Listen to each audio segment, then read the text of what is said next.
প্রিয় বন্ধুরা, আমি ওয়াহিদুর রহমান। আমাদের YouTube channel Rahman academy YouTube channel সবাইকে স্বাগত। আজ আমি নিরপেক্ষ ন্যায়ের বৈধ বিচার নিয়ে আলোচনা করব। খুব সহজে তোমাদের নিরপেক্ষ ন্যায় সাজানো এবং দোষ বার করা এবং ব্যাখ্যা, বৈধ না অবৈধর ব্যাখ্যা, তা সুন্দরভাবে তুলে দেবো একদম সরাসরি নিরপেক্ষ ন্যায়ের উদাহরণে। তোমরা নিরপেক্ষ ন্যায়ের ধারণা থেকে তোমরা জানো 3টি বচন থাকবে। তো আমার 3টি বচন বার করতে হবে। বচন 3টির নাম প্রথমে জানতে হবে। যে একটা হচ্ছে প্রধান আশ্রয় বাক্য, আমি প্রধান লিখলাম। তারপরে অপ্রধান আশ্রয় বাক্য, অপ্রধান আশ্রয় বাক্য বা হেতু বাক্য বা যুক্তি বাক্য। তারপরে হচ্ছে সিদ্ধান্ত। এই 3টে বাক্য লিখতে হবে তোমাদেরকে। এবার প্রশ্ন হলো, তোমরা জানতে চেয়েছো যে কিভাবে সিদ্ধান্ত চিনব। তো এই বাক্যের মধ্যে এমন একটা শব্দ আছে, সেই শব্দ দেখেই তোমরা বুঝতে হবে এখানে সেই বাক্যটা হবে সিদ্ধান্ত। প্রথমত চিনাই তোমাকে, প্রথমে এখানে যে একটা শব্দ ব্যবহার করেছি সেটা হচ্ছে কারণ। এই কারণের বাম দিকের অংশটা হচ্ছে বা পূর্বের অংশটা হচ্ছে সিদ্ধান্ত। এছাড়াও এই বাক্যের মধ্যে এমন একটা শব্দ আছে, সেই শব্দ দিয়ে যে বাক্য দুটি যুক্ত থাকবে সেই বাক্যটি কোনো সিদ্ধান্ত হবে না, সেটা হচ্ছে এবং দিয়ে যে বাক্য দুটি যুক্ত থাকবে সেই বাক্য দুটি কোনো সিদ্ধান্ত হবে না। তোমরা বুঝতে পারছো? তাহলে সে অসৎ এবং কোনো অসৎ ব্যক্তি নয়, সুখী, এই দুটো বাক্য সিদ্ধান্ত নয়। তাহলে অবশিষ্ট বাক্য যে সে সুখী হতে পারে না, এই বাক্যটি সিদ্ধান্ত। তো আমরা খুব সহজেই সিদ্ধান্ত চিনলাম। কারণ যেহেতু কেননার বাম দিকের অংশটি হবে সিদ্ধান্ত, এই অংশটা হবে সিদ্ধান্ত। তাহলে আমরা সিদ্ধান্ত দেখতে পাচ্ছি যে সে সুখী হতে পারে না, এটি নাবাচক আছে বাক্যটি, তাই এটা ই বচন হবে, সরাসরি ই বচন হবে। সে নয় সুখী ব্যক্তি, সে নয় সুখী ব্যক্তি, এইভাবে তোমরা লিখবে। আর পক্ষপদ এস, সাধ্যপদ পি। এবার পক্ষপদ আর একবার ব্যবহার হবে, যে বাক্যে থাকবে সেটা হবে পক্ষ আশ্রয় বাক্য। তাহলে আমরা খুঁজে পাই যাব পক্ষ আশ্রয় বাক্য কোনটি। তাহলে সে কথাটা কোথায় ব্যবহার আছে? সে অসৎ, এই বাক্যটি যে পক্ষ আশ্রয় বাক্য। তাহলে আমরা এই বাক্যটা দেখতে পাচ্ছি হ্যাবাচক আছে, এটা সরাসরি এ বচন হবে। তাহলে কী হবে? এখানে সকল বসাতে হবে না, কেন নিচে নাউন বা প্রোনাউন থাকলে পরে তোমরা পরিমাণ বসাবে না। তাহলে সে হয় অসৎ ব্যক্তি। তাহলে আমরা জানি এসটা হচ্ছে পক্ষপদ আর অসৎ ব্যক্তি এখানে আমাদের হেতুপদ এম। তারপরে যে বাক্যটি পড়ে থাকছে তোমরা দেখতে পাচ্ছ এই বাক্যটি, তাহলে কী হবে? এটা ই বচন হবে। কোনো অসৎ ব্যক্তি নয় সুখী ব্যক্তি। এবার আমরা পদগুলিকে চিহ্নিত করে নেব। আমরা অসৎ ব্যক্তিতে এম লিখেছিলাম আর সুখী ব্যক্তিতে পি লিখেছিলাম। খুব সহজেই আমরা এই বচনগুলিকে সাংকেতিক আকারটা সাজিয়ে নেব। আকারটা দেব, দেখো আকারগুলি পয়েন্ট করলাম আমি, সাংকেতিক আকার এটা। তো এখানে আমি কী লিখব? ই বচন, এ বচন, ই বচন। কে ছিল এখানে? এস, পি, তারপরে আছে দেখো, তারপরে বচন আছে এস, এম, তারপরে প্রধান আশ্রয় বাক্যে আছে এম, পি। এবার আমরা হেতুপদের সঙ্গে হেতুপদকে মিলিয়ে দেবো, তাহলে আমরা সংস্থানটা পেয়ে যাব। উল্টো জেরের মতো হলে পরে সেটা হবে প্রথম সংস্থান। তাহলে আমরা আকারটা পেয়ে গেলাম কি? এটা হচ্ছে প্রথম সংস্থান। তাহলে আকারটা পেয়ে গেলাম। এবার আমাদের বারে এটাকে ব্যাপ্য চিহ্নিত করব। আমরা জানি ই বচনে উভয় পদ ব্যাপ্য, এ বচনে উদ্দেশ্যপদ ব্যাপ্য, বিধপদ অব্যাপ্য, ই বচনে উভয় পদ ব্যাপ্য। এবার এটা বৈধ না অবৈধ, তাই তোমাদেরকে কী করবো বলবো, তোমাদেরকে এখানে কিছু তোমরা পয়েন্টস করে নেবে, তাহলে তোমাদের সুবিধা হবে। এই আকার থেকে দেখি আমি বলে দেবো তোমাদের বৈধ না অবৈধ। খুব ভালোভাবে দেখবে, এটা ভালোভাবে শুনবে। তোমরা কী করবে? আকার বলে একটা পয়েন্ট করবে। আকার পয়েন্ট করলে তারপর লিখবে সংস্থান, তারপর লিখবে মূর্তি, তারপর লিখবে তোমাদের দোষ, তারপর লিখবে ব্যাখ্যা ও বিচার। দেখো এই ভিডিওটি তোমরা যদি খুব মন দিয়ে দেখো অবশ্যই শিখে যাবে। এবার আকার এটা বৈধ না অবৈধ আমাদের দেখতে হবে। দেখো হেতুপদকে একবার ব্যাপ্য হতে হবে, এখানে হেতুপদ একবার ব্যাপ্য হয়েছে। তারপরে পিপদে দোষ আছে কিনা দেখতে হবে, তোমার সাধ্যপদে দোষ আছে না। যদি আশ্রয় বাক্যে ব্যাপ্য হয়, সিদ্ধান্তে ব্যাপ্য হোক বা না হোক দেখার দরকার নেই। তো আশ্রয় বাক্যে এখানে এস পদ ব্যাপ্য, তাহলে সিদ্ধান্তে ব্যাপ্য হোক বা না হোক দেখার দরকার নেই। তাহলে আমরা জানলাম মানে সিদ্ধান্তে যে পদ ব্যাপ্য তাকে আশ্রয় বাক্যে ব্যাপ্য হতে হবে, হয়েছে।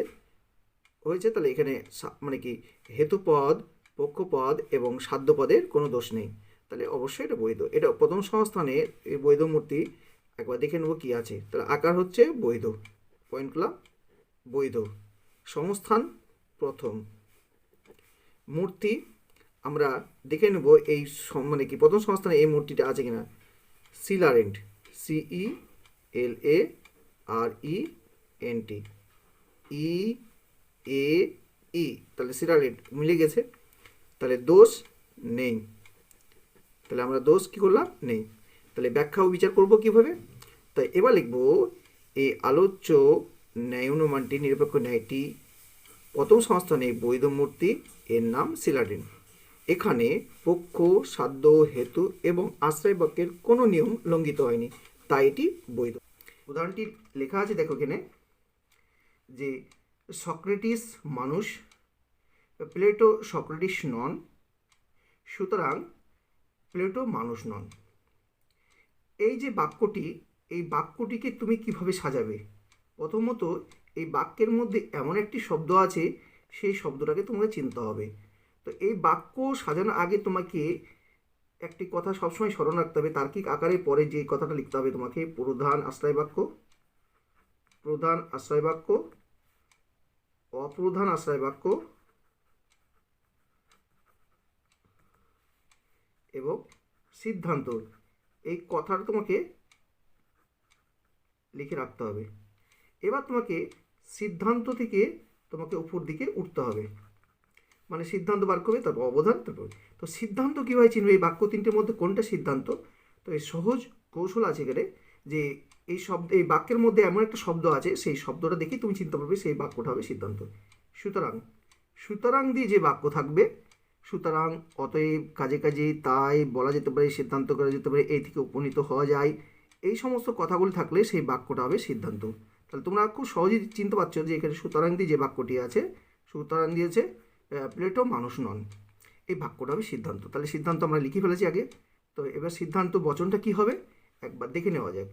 প্লেটো মানুষ নন, যখন নয়, নন, কোনো নয়, কখন নয়, ই বচন হবে। তাহলে আমরা ই বচন করে ফেলবো, ই বচন করলাম।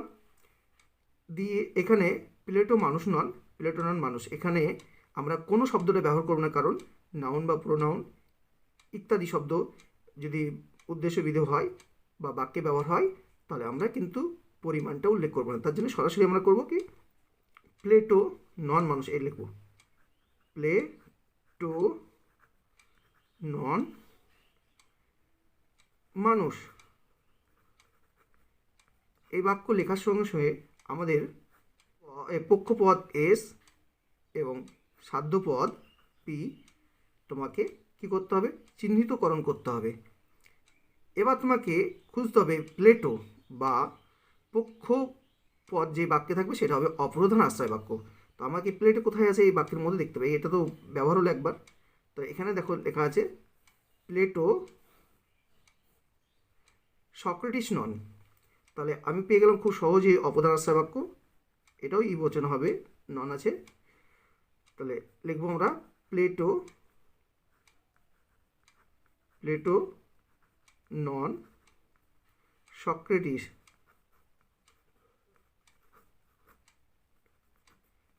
তাহলে আমরা এস পদ পেয়ে গেছি প্লেটো, আর সক্রেটিস হবে এখানে এম পদ। তো তোমরা খুব মানে খেয়াল রাখবে, সিদ্ধান্তে সবসময় এস আর পি থাকবে, আর অপ্রধান আশ্রয় বাক্যে এস এম বা এম এস থাকবে, মানে উদ্দেশ্য দিয়ে চেঞ্জ হতে পারে, কখনো কখনো এম দিয়ে শুরু হতে পারে, এস দিয়ে শেষ হতে পারে, আর বেশিরভাগ ক্ষেত্রে এস দিয়ে শুরু হবে, এম দিয়ে শেষ হবে, বেশিরভাগ ক্ষেত্রে।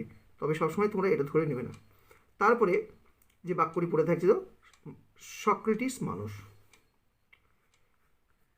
এবার লিখবে এ সক্রেটিস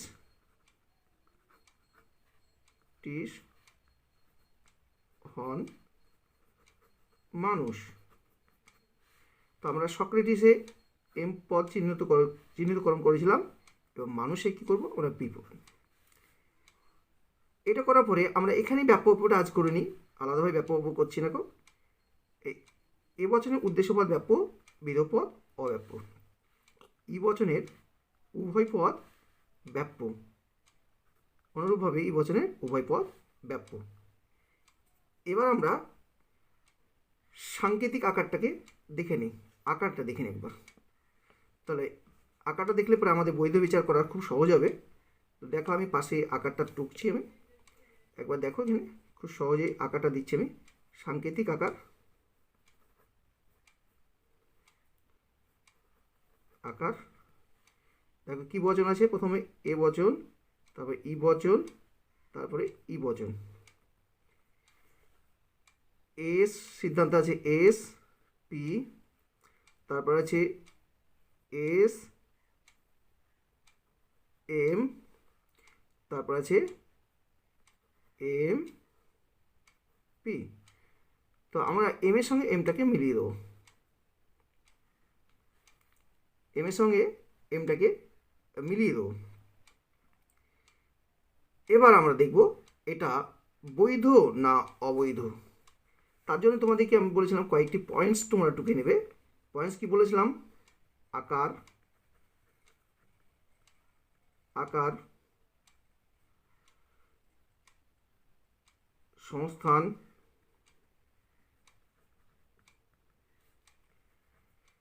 মূর্তি, দোষ, ব্যাখ্যা ও বিচার।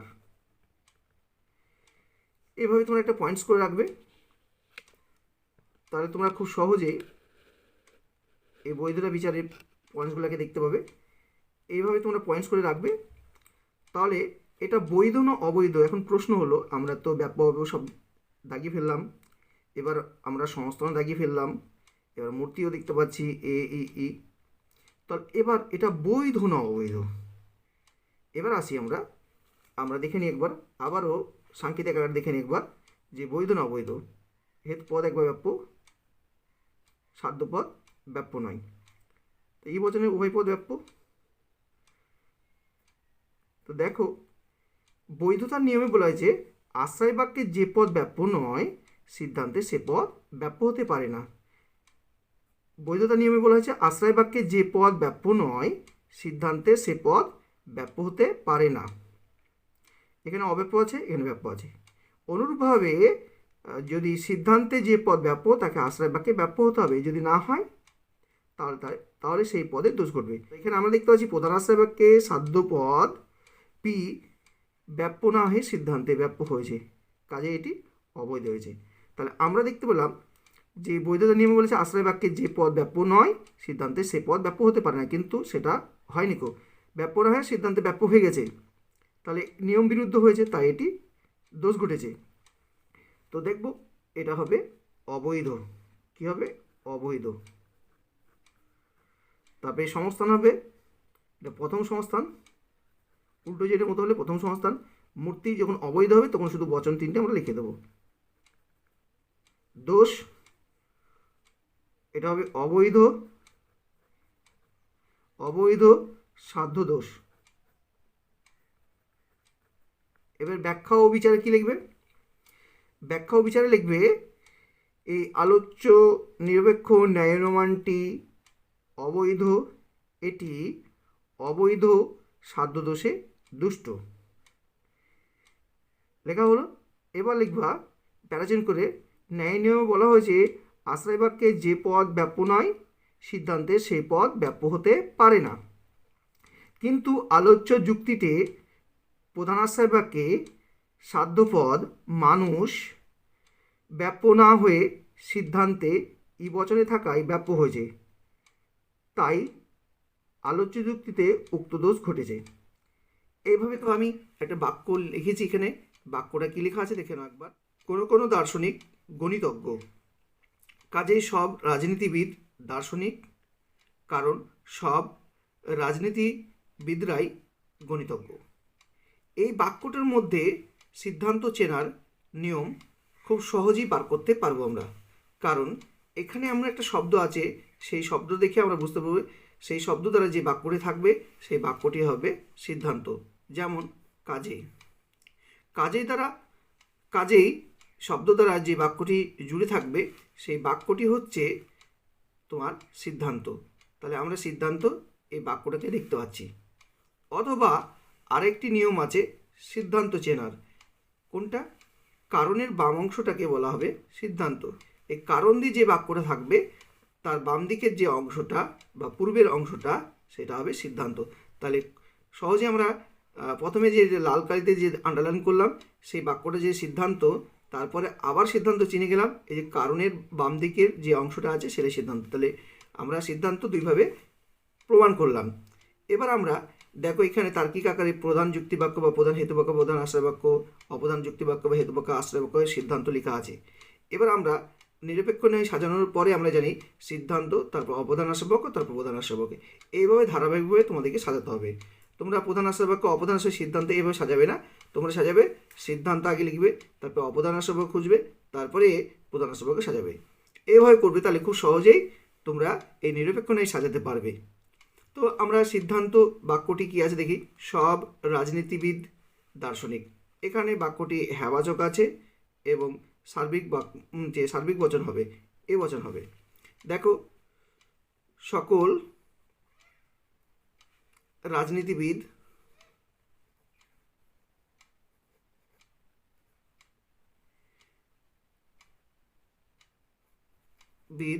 হন দার্শনিক। আমরা এই বাক্যটা পেয়ে গেলাম। তো এই বাক্য পাওয়ার সঙ্গে সঙ্গে আমরা পক্ষপদ এবং সাধ্যপদ পক্ষপদ এবং সাধ্যপদ এই কথা দুটো লিখে রাখবো। পক্ষপদ এস, সাধ্যপদ পি। এবার আমরা পক্ষপদ এই রাজনীতিবিদ যে বাক্যটি ব্যবহার হলো সেই বাক্যটি বাদ দিয়ে আর একবার দেখো রাজনীতিবিদ কোথাও আছে, সেই বাক্যটা হবে অপ্রধান যুক্তিবাক্য বা হেতুবাক্য। রাজনীতিবিদ কোথায় আছে? দেখো এখানে সব রাজনীতিবিদরাই গণিতজ্ঞ, সব রাজনীতিবিদরাই গণিতজ্ঞ। তাহলে আমরা আমাকে অপ্রধান হিসাবে খুঁজতে গেলে আমাকে এই সিদ্ধান্তের উদ্দেশ্যে যে থাকবে তাকে খুঁজতে হবে, তাহলে আমি অপ্রধান হিসাবে পেয়ে যাব। তো দেখো এই রাজনীতিবিদ পেয়ে গেছি আমরা, তাহলে সব রাজনীতিবিদরাই গণিতজ্ঞ, এটাও এ বচন হবে কারণ বাক্যটি হ্যাবাচক আছে। তো সকল রাজনীতিবিদ হন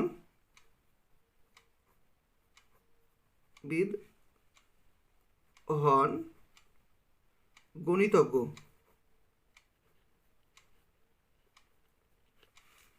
এই রাজনীতিবিদটা আমরা কি দেখাবো? পক্ষপদ এস, আর গণিতজ্ঞ দেখাবো আমরা হেতুপদ এম। তারপরে অবশিষ্ট যে বাক্যটি থাকছে সেটা আমরা লিখে ফেলবো। দেখো কি লেখা আছে, কোনো কোনো দার্শনিক গণিতজ্ঞ। কারণ এই হেতুপদ আর সাধ্যপদ দিয়ে, হেতুপদ আর সাধ্যপদ এই দুটো পদ দিয়ে প্রধান আশ্রয় বাক্য গঠিত হয়। তো পড়ে থাকবে কে? তোমার পড়ে থাকছে কোনো কোনো দার্শনিক গণিতজ্ঞ, এটা আয় বচন হবে। কোনো কোনো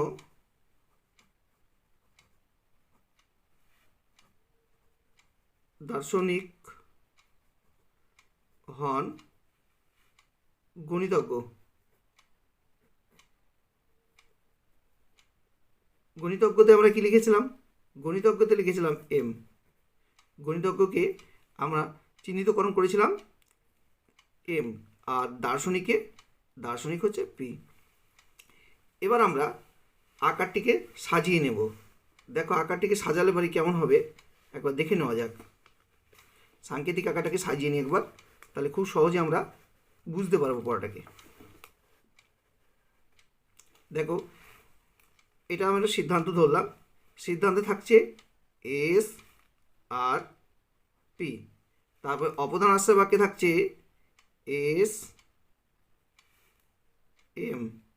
তারপরে প্রধান আশ্রয় বাক্যে থাকছে পি আর এম। এবার আমরা সংস্থান করব। সংস্থান থাকবে হেতুপদের সঙ্গে হেতুপদকে মিলিয়ে দিতে হবে। এইরকম যেটা যদি আকার হয় তাহলে সেটা হবে দ্বিতীয় সংস্থান। এইরকম যদি আকার হয়, ঠিক আছে, থার্ড ব্র্যাকেট ক্লোজ, এখানে দর্শনী ভাষায় সেকেন্ড ব্র্যাকেট ক্লোজ, তো এরকম যদি হয় সেটা হবে কি, হেতুপদ যদি উভয় আশ্রয় বাক্যে বিধেয় স্থানে থাকে তাহলে তোমাদের সেটা হবে দ্বিতীয় সংস্থান। দ্বিতীয় সংস্থানে হেতুপদ উভয় আশ্রয় বাক্যে বিধেয় স্থান থাকবে। খুব ভালোভাবে লক্ষ্য রাখবে। এবার আমরা ব্যাপ্য আর অব্যাপ্য চিহ্নিতকরণ করব। আমরা জানি আই বচনের উভয় পদ অব্যাপ্য, এ বচনের উদ্দেশ্যপদ ব্যাপ্য, বিধেয় পদ অব্যাপ্য। অনুরূপভাবে এ বচনের উদ্দেশ্যপদ ব্যাপ্য, বিধেয় পদ অব্যাপ্য। এবার প্রশ্ন হলো, এটা পর্যন্ত অনেক ছাত্রছাত্রী সাজাতে পারে, কিন্তু তারা বৈধতা বিচার করতে পারে না। তাদের একমাত্র কারণ হচ্ছে তারা বৈধতার যে নিয়ম, বৈধতার যে সাধারণ 10টি নিয়ম আছে সেই 10টি নিয়ম ফলো করে না, তাই তারা বৈধতা বিচার করতে পারে না। আমি তোমাদেরকে বলবো তোমরা এই ভিডিওটি শুরু থেকে দেখো, তাহলে বুঝতে পারবে। দেখো, বৈধতা সাধারণত 10টি নিয়ম আছে, সেই 10টি নিয়মের মধ্যেই এই কথাগুলি আলোচিত হবে। যেমন তোমাদেরকে বলি 3টি বচন থাকবে, 3টি বচন আছে দেখো, প্রধান আশ্রয় বাক্য, অপ্রধান আশ্রয় বাক্যের সিদ্ধান্ত।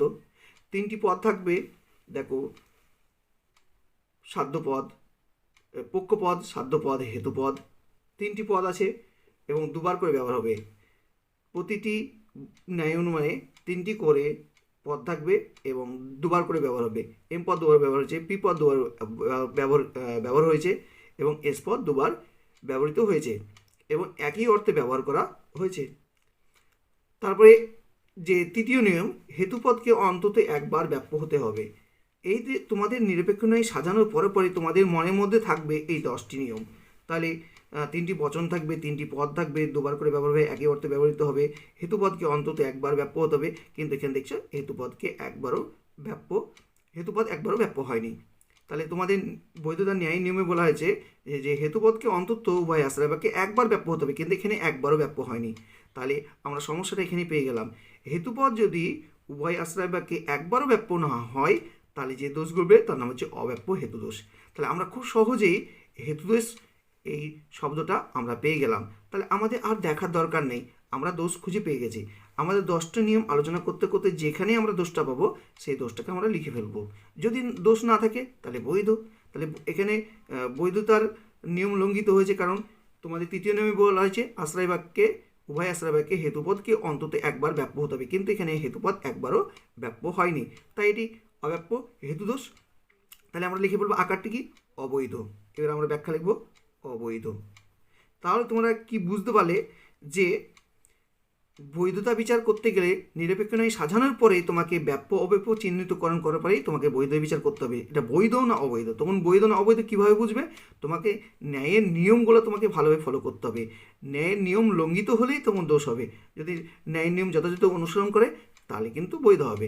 তো 10টা নিয়ম বললাম, তোমরা 10টা নিয়ম মুখস্থ রাখবে। আমি তোমাদের 3 নম্বর নিয়ম পর্যন্ত বললাম, তো তোমরা জানবে 3টি বচন থাকবে, 3টি পদ থাকবে, দুবার করে ব্যবহার হবে এবং একই অর্থে ব্যবহৃত হবে। 3 নম্বর হচ্ছে হেতুপদকে অন্তত একবার ব্যাপ্য হতে হবে, কিন্তু যদি হেতুপদ একবারও ব্যাপ্য না হয় তাহলে যে দোষ ঘটবে তার নাম অব্যাপ্য হেতুদোষ। তাহলে আমরা পেয়ে গেলাম। এবার সংস্থান হচ্ছে দ্বিতীয় সংস্থান। এবার মূর্তি অবৈধ হলে মূর্তির নাম লেখা যাবে না, শুধু বচনগুলোকে লিখতে হবে। আমরা জানি বচন হচ্ছে আই বচন, এ বচন আর এ বচন, এরকম ক্ষেত্রে। তাহলে এই যে অবৈধের ক্ষেত্রে আমরা কি লিখব, আই এ। আর বৈধ হলে পরে মূর্তির নামটা লিখবো, আমরা মূর্তির যে নামটা দেওয়া আছে সেই নামটা লিখবো। আর দোষ কি হচ্ছে, এটা হচ্ছে অব্যাপ্য হেতু দোষ। এবার তোমরা ব্যাখ্যা ও বিচার কিভাবে লিখবে। যদি তোমাদের এই ব্যাখ্যা বিচার তোমরা সহজেই করতে চাও তাহলে তোমাকে ন্যায়ের বৈধতার সাধারণ নিয়মগুলো অবশ্যই মুখস্থ রাখতে হবে, নাহলে তুমি ব্যাখ্যা সঠিকভাবে লিখতে পারবে না। আর একটা কথা জানিয়ে রাখি যে তোমাদের অনেকের ধারণা যে এই নিরপেক্ষ ন্যায় সাজানোর পরে বৈধ হলে আমরা মূর্তি সংস্থান লিখি, কিন্তু অবৈধ হলে লিখি না। কিন্তু দেখো, বোর্ড যে প্রশ্নটা দেয়, সংসদ যে প্রশ্নটা দেয়, সেই প্রশ্নে লেখাই থাকে নিম্নলিখিত বাক্যগুলিকে তার্কিক আকারে রূপান্তরিত করে তাদের মূর্তি ও সংস্থান উল্লেখ করো এবং বৈধভাবে বিচার করো। মূর্তি ও সংস্থান উল্লেখ করার পরে তোমাদের বলছি বৈধভাবে বিচার করো। বৈধ হলে বৈধ আর অবৈধ হলে অবৈধ। তাহলে আমরা মূর্তি সংস্থান উল্লেখ করার পরে বৈধ বলে। তাহলে এই যে ব্যাখ্যা ও বিচার আমরা করব, কিভাবে করব এটা? তো তুমি লিখবা আলোচ্য নিরপেক্ষ ন্যায় অনুমানটি অবৈধ, এটি অব্যাপ্য হেতুদোষে দুষ্ট। ব্যাখ্যাতে কী লিখবে? প্যারাচিন করে লিখবে, ন্যায়ের নিয়মে বলা হয়েছে উভয় আশ্রয় বাক্যে হেতুপদকে অন্তত একবার ব্যাপ্য হতে হবে, কিন্তু আলোচ্য যুক্তিতে হেতুপদ প্রধান আশ্রয় বাক্যে আই বচন এবং অপ্রধান আশ্রয়ে এ বচনের বিধেয় স্থানে থাকায় হেতুপদ একবারও ব্যাপ্য হয়নি, কারণ আই বচনের উভয় পদ অব্যাপ্য এবং এ বচনের বিধেয় পদ অব্যাপ্য, তাই এটি অব্যাপ্য হেতুদোষে দুষ্ট। এত ব্যাখ্যা যদি নাও লিখতে পারো তাহলে তোমরা খুব সহজে লিখবা যে বৈধ ন্যায় নিয়মে বলা হয়েছে উভয় আশ্রয় বাক্যে হেতুপদকে অন্তত একবার ব্যাপ্য হতে হবে, কিন্তু আলোচ্য যুক্তিতে হেতুপদ একবারও ব্যাপ্য হয়নি, তাই এটি অব্যাপ্য হেতুদোষে দুষ্ট। তাই এটি অব্যাপ্য হেতুদোষে দুষ্ট। এইভাবে লিখলেই তোমরা চারই পাবে। তো উদাহরণটা আমি লিখে ফেলি। যারা দেশপ্রেমী তারা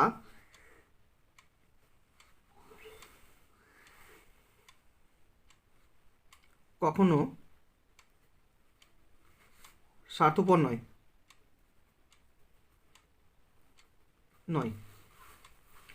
মানুষ সাধারণত স্বার্থপর, অতএব মানুষ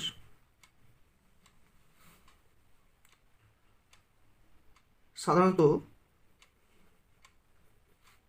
দেশপ্রেমী নয়। এই বাক্য পাওয়ার সঙ্গে সঙ্গে তোমাদেরকে আমি বলেছিলাম তোমরা লিখে ফেলবে তার্কিক আকারটাকে। তোমরা তার্কিক আকার লিখবে, দিয়ে লিখবে প্রধান আশ্রয় বাক্য বা প্রধান হেতু বাক্য বা প্রধান যুক্তি বাক্য, তারপরে লিখবে অপ্রধান, আমি সংক্ষেপে লিখছি, তারপরে লিখবে সিদ্ধান্ত। এবার তোমাদেরকে নির্বাচন করতে হবে সিদ্ধান্ত কোনটি। সিদ্ধান্ত নির্বাচন করার কয়েকটি আমি উপায় বলেছিলাম। আজকে এই বাক্যটিতে আমি সিদ্ধান্ত খুব সহজেই বার করে দেবো তোমাদের। তোমরা ভিডিওটি মন দিয়ে দেখো। আমি বলেছিলাম যে সকল বাক্যে সুতরাং অতএব কাজে কাজে তাই বলা যেতে পারে সেই বাক্যটি হবে সিদ্ধান্ত। তো আমরা পেয়ে গেছি অতএব দিয়ে যে বাক্যটা থাকবে সেই বাক্যটি হবে সিদ্ধান্ত। তাহলে আমরা পেয়ে গেছি সিদ্ধান্ত বাক্য। এবার সিদ্ধান্ত বাক্য পেয়ে যাওয়ার সঙ্গে সঙ্গে আমরা বচনে রূপান্তরিত করে নেব। তো খুব সহজেই আমরা এই সিদ্ধান্তটা চিনে গেলাম যে সুতরাং অতএব দিয়ে যে বাক্য থাকবে সেই বাক্য হবে সিদ্ধান্ত। এখানে কাছে মানুষ সাধারণত দেশপ্রেমী নয়, সাধারণত বেশিরভাগ, এই সমস্ত সঙ্গে যদি বাক্যটি না বসে পায় তাহলে ওবচন হবে। তাহলে আমরা ওবচন সিদ্ধান্তে লিখে ফেলবো। কী লিখব? কোনো কোনো মানুষ নয় দেশপ্রেমী। আমরা এর সঙ্গে সঙ্গে আমরা পক্ষপদ আর সাধ্যপদ চিহ্নিতকরণ করব। এবার আমরা খুঁজব যে পক্ষপদ মানুষ যে বাক্যে থাকবে সেটা হবে অপ্রধান আশ্রয় বাক্য। তো দেখো এই মানুষটা আবার কোন বাক্যে আছে? মানুষ সাধারণত স্বার্থপর, অপ্রধান আশ্রয় বাক্যে এটা হবে, এই বাক্যটা হবে। তাই এই বাক্যটা আছে মানুষ সাধারণত স্বার্থপর, বাক্যটা সাধারণত দিয়ে শুরু হয়েছে এবং হ্যাবাচক আছে, তাই আই বচন হবে। আই বচন লিখবো আমরা কোনো মানুষ হয় স্বার্থপর। এই মানুষটা আমরা এস পদ দেখাবো আর স্বার্থপরটা এম পদ দেখাবো, কারণ আমরা জানি অপ্রধান আশ্রয় বাক্যে পক্ষপদ এবং হেতুপদ থাকে, বা হেতুপদ বা পক্ষপদ থাকে। তারপরে যে বাক্যটা থাকছে অবশিষ্ট, যারা দেশপ্রেমী তারা কখনো স্বার্থপর নয়, এটা সরাসরি ই বচন হবে। কোনো দেশপ্রেমী নয়, কোনো দেশপ্রেমী নয় স্বার্থপর। স্বার্থপর হচ্ছে এম পদ আর দেশপ্রেমী হচ্ছে পি পদ। এবার আমরা সাংকেতিক আকার লিখে ফেলব। ই বচন, আই বচন, ও বচন। দেখো সাংকেতিক আকারে S P, S M, PM। এবার আমরা সংস্থান এঁকে ফেলব। আমরা সংস্থান পেয়ে গেলাম। উভয় আশ্রয় বাক্যের বিধেয় স্থানে যদি হেতুপদ থাকে তাহলে সেটি হবে দ্বিতীয় সংস্থান। তাহলে আমরা দ্বিতীয় সংস্থান পেয়ে গেলাম। এবার আমরা ব্যাপ্য অব্যাপ্য আমরা চিহ্নিত করে ফেলব। ব্যাপ্য অব্যাপ্য চিহ্নিতকরণ করার পরে আমরা বৈধ না অবৈধ এটাকে ক্যালকুলেশন করব। তো দেখো, ই বচনের উভয় পদ ব্যাপ্য, আই বচনের উভয় পদ অব্যাপ্য, ও বচনের উদ্দেশ্য নয় বিধ পদ ব্যাপ্য, উদ্দেশ্যপদ অব্যাপ্য বিধ পদ উদ্দেশ্যপদ অব্যাপ্য বিধ পদ ব্যাপ্য। এবার আমরা এটা বৈধ না অবৈধ আমরা জেনে যাব। তোমাদেরকে বলি, যদি এইরকম ধরনের তোমাদের মূর্তি থাকে, এইরকম ধরনের EIO, এটা সব সংস্থানেই বৈধ। EIO সব সংস্থানেই বৈধ হয়। তাহলে EIO মূর্তিটি সব সংস্থানেই বৈধ হয়, তাহলে এটাও বৈধ হবে। এটা যেহেতু দ্বিতীয় সংস্থানে যে মূর্তিটা আছে সেটা হবে ফেস্টিনো। তো আমরা একবার দেখে নিই। দেখো, নিরপেক্ষ ন্যায়ের নিয়ম অনুযায়ী 3টি বচন থাকবে, রয়েছে 3টি পদ দুবার করে ব্যবহার হয়েছে, একই অর্থ আছে, অর্থে কোনো পরিবর্তন হয়নি। হেতুপদকে অন্তত একবার ব্যাপ্য হতে হবে, আশ্রয় বাক্যে ব্যাপ্য হয়েছে, এবং পক্ষপদের কোনো দোষ ঘটেনি এবং সাধ্যেরও কোনো দোষ ঘটেনি। তাহলে পক্ষ, সাধ্য, হেতুর এবং আশ্রয় বাক্যজনিত কোনো দোষ ঘটেনি, তাই এটি অবশ্যই বৈধ। তাহলে আমরা তোমাদেরকে বলেছিলাম কয়েকটি আমরা পয়েন্ট করে নেবো। সেটা কি বলেছিলাম? প্রথমে যে আকার লিখলাম, তারপর লিখব সংস্থান, তারপর লিখব মূর্তি, তারপর লিখব দোষ, তারপর লিখব ব্যাখ্যা ও বিচার। এবার পয়েন্ট করব। আকার লিখব আমরা বৈধ, সংস্থান লিখব দ্বিতীয়, মূর্তির নাম লিখব ফেস্টিনো। দ্বিতীয় সংস্থানে এই মূর্তিটি আছে, দেখো FESTINO, দেখো এই মূর্তিটা আছে। তারপরে দোষ এখানে নেই, তাহলে উল্লেখ করতে হবে এখানে দোষ নেই। ব্যাখ্যা ও বিচারে কী লিখবা? যে আলোচ্য নিরপেক্ষ ন্যায় অনুমানটি দ্বিতীয় সংস্থানে বৈধ মূর্তি, এর নাম ফেস্টিনো। এটি বৈধ কারণ, প্যারাচেন করবে, এটি বৈধ কারণ এখানে সাধ্য, পক্ষ এবং আশ্রয় বাক্যজনিত কোনো দোষ ঘটেনি, তাই এটি বৈধ। এইভাবে ব্যাখ্যা কমপ্লিট করবে এবং দেখবে তোমরা সঠিকভাবে সঠিক জিনিসটা শিখে যাচ্ছ। আজকের আলোচনা এই পর্যন্ত। যদি আলোচনাটি ভালো লাগে, বন্ধুদের মধ্যে